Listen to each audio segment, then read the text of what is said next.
Okay, this set of video notes is going to be on the cell membrane, which we'll be working on this week. The cell membrane, I'll start with the structure and talk about a bunch of the functions. So the cell membrane, it has a structure that's called a phospholipid bilayer. So if you look at an animal cell, a plant cell, or maybe a bacteria cell, it's the outermost region of the cell. So I've kind of indicated that with the blue squares here. Now if we zoom in on those blue squares, we have this phospholipid bilayer. Why it's called a phospholipid bilayer is it has phosphates, which are the orange circles, and the reddish tails that are called fatty acids. Every phosphate has two tails that stick inwards towards each other. This creates a waterproof, or a material-proof barrier, as I'll show here on the next couple. This is the outside of the cell, this is the inside of the cell. Within the membrane, there's also proteins that are embedded that have a special function as well. So, first part of the function here. Cell membranes are selectively permeable, which means that they allow some substances in or out, and they keep other substances out of the cell. Mostly that's dependent upon size. This helps in this process called homeostasis, which is regulating water and food levels to keep the cell alive. The cell needs those things to live. A couple other things in the cell membrane here. Talked about proteins. These proteins help move substances into or out of the cell. So they help with being the permeable, being part of the permeable membrane.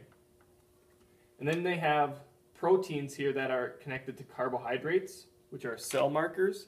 It's kind of like a flag for a cell. It indicates the type of the cell, just like a flag would indicate the type of country or the name of a country.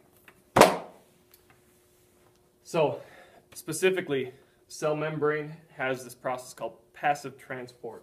There's three parts to this. There's diffusion, there's facilitated diffusion, and there's osmosis. So in diffusion goes from a high concentrated area to a lower concentrated area. So for example, if there's a bunch of particles in a closed container, these green particles are all going to flow down to the lower concentration area where there's less of them. This is called diffusion. It's like if somebody sprays perfume in the hallway, it goes all throughout the hallway.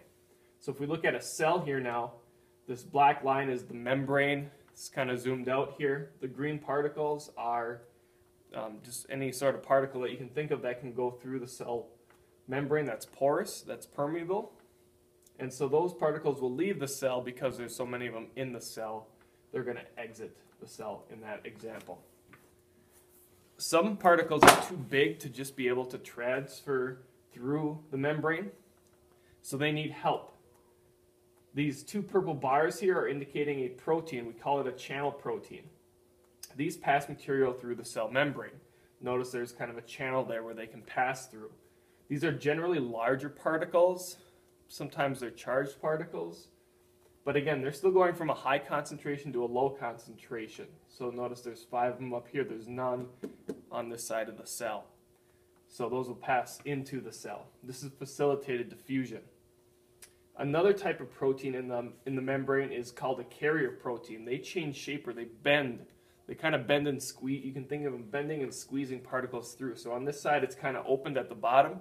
And then as it squeezes it through, it's going to open the top part. Okay, so they just kind of bend and change shape a little bit to help larger charged particles pass through that membrane. And then the last piece here is we call osmosis. Osmosis is just the diffusion of water. So again, going from high concentration to a low concentration. Oftentimes this is regulated by salt levels. Thing to remember here is salt sucks. It sucks water. So if there's a bunch of salt on this side, a more concentrated part of salt will draw the water to it. Think about when you eat a salty dinner, how you kind of feel like you need to drink more water or more fluids.